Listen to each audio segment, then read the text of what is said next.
I was offered $5,000 for a video. But this was when I was like 19. I was like, double it. And I'll walk outside and I'll give it to a homeless person. And they're like, no, you won't. And I was like, double it. And I was like pacing around my neighborhood for 3 hours convincing this guy, like on the phone, just double the money. I promise the video will go viral and I'll give it to homeless person. I was like, $10,000 just looks better in a title. It'll get more views. I promise your app will do better. A lot of times people, oh boy, it's like they think their videos are better than they are, honestly. And tell them, Jimmy, tell them. I mean, they do that, and they have horrible friend groups because you really are like the type of YouTubers you hang around. It's getting people with the right YouTuber friend group that aren't pussies and will actually tell them when their content's bad and like actually roast it and help them get better in a nice, positive way. Basically what I did was I somehow found these other like 4 lunatics. 3 of us were college dropouts. One was a high school dropout, and one, I don't know, he just like quit his job. We were all super small YouTubers, and we basically talked every day for 1,000 days in a row and did nothing but just like hyper study, like what makes a good video, what makes a good thumbnail, what's good pacing, like how to go viral. We would just get on Skype every morning, and like some days like I'd get on Skype at 7 a.m. and I'd be in the call until like 10 p.m. and then I'd go to bed, I'd wake up and I'd do it again. We'd do things like take 1,000 thumbnails and see if like there's a correlation to the brightness of the thumbnail to how many views it got. Imagine a world where it's just you working solo and you work 12 hours a day every day for like a year.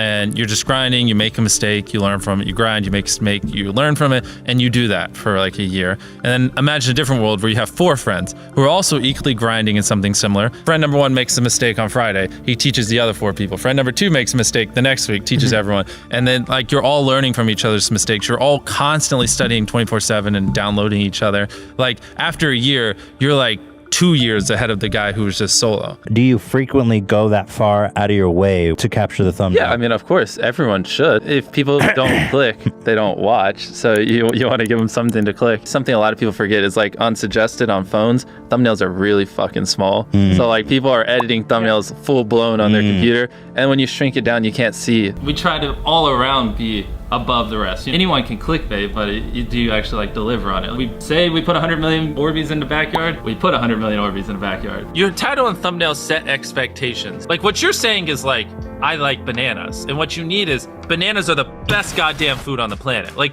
that's the type of opinion you need. Like you need something like how to get 100 million views on YouTube, or not even that, that's not strong enough. You need something that makes people go, what the fuck? What the fuck did he say in that video? What the fuck?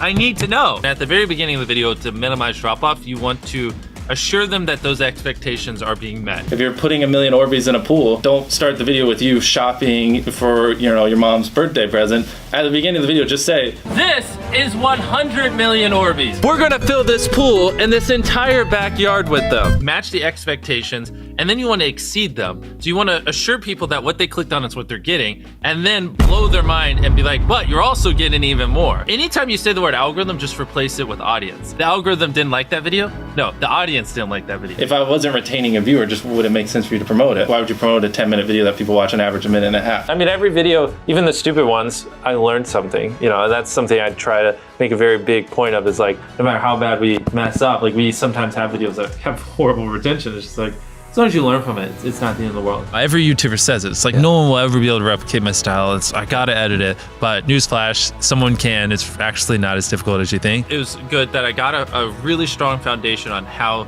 YouTube works and how the style of videos I wanted and everything before I scaled up the team, if that makes any sense. I just want to make sure that's clear, because I've seen people try to build the team without foundation and knowing how to do well. I know that if we film this video, it will do well, just because I've spent a decade of my life hyper obsessing over YouTube and I have a good pulse on it. But if you didn't have that, then you wouldn't know. Like you wouldn't be able to spend $4 million on a Squid Game, because you might lose $2 million and then you can't pay your people. But of course, yeah, if I didn't have these people, I couldn't do half the stuff I do. For the last like 8 or 9 years, like every dollar I've made, I just spent it the next month on content. And I just did that every single month, and it just kept getting bigger and bigger, and here we are. Since I was 13, there probably hasn't been a single hour that's gone by that I've been awake where I haven't thought about YouTube. Like, I'm just focused on making the best videos possible, period. I don't care about making money. I don't care about time. I don't care about anything. I just want to make the best videos on the planet. Literally all the algorithm does is reflect what the people want to a T.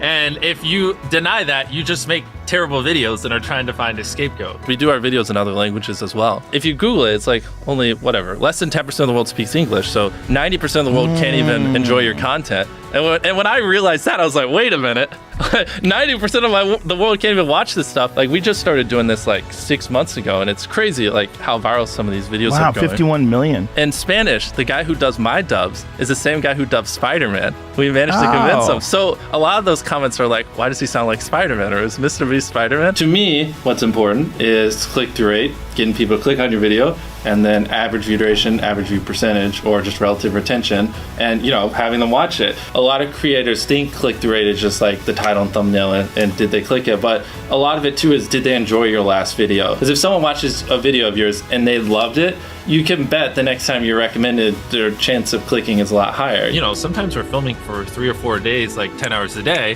30, 40 hours of filming plus months of setup, whereas most creators probably film for a couple hours and set up for a day. Outside of just filming, we brainstorm video ideas, relentlessly, hours every day. By always doing all those things, it just distinctively sets it so far apart that it's basically, in my head, it's like, why would you not watch it? Viewers aren't stupid. They can tell when you half ASS, I don't know if I'm allowed to curse, a video, or if you really put in effort. And if they can tell you're putting in a lot of effort, they're gonna be more likely to click on future videos. And that snowballs. And because once you build that trust, they get to a point where it doesn't matter what you upload. They just know it's high effort and they just know it's great. And they're just conditioned just to watch because you have a good track record. And so with filming, it's just like trying to make sure we're doing everything we can, no matter how expensive it is, no matter how much time it takes, to make the best video possible. A lot of people, if they gave away 100 grand, they would make a huge deal about it. But sometimes we're just like, yeah, here's 100 grand. Thanks for watching, bye. Doing it that way makes it more fun and just more interesting. So I like to keep a little bit of it mysterious because I think that's what people enjoy. A lot of people aren't willing to put in 10 hours days because they don't like what they're doing. So it's finding what they enjoy, because it is like a long grind. You're doing the for years, not months. So if you don't enjoy it, then you're gonna burn out. I just had the blessing of finding what I loved at a young age. So because to get to this level, it takes, a decade. Most people don't find what they love till their young 20s. So they'd be where I'm at in their 30s. Yeah. I just lucked out and found it when I was really young. Living your life chasing a nicer car and a bigger and bigger box to live in is kind of a dumb way to go about life. I actually, funny enough, I lived in a super below average home.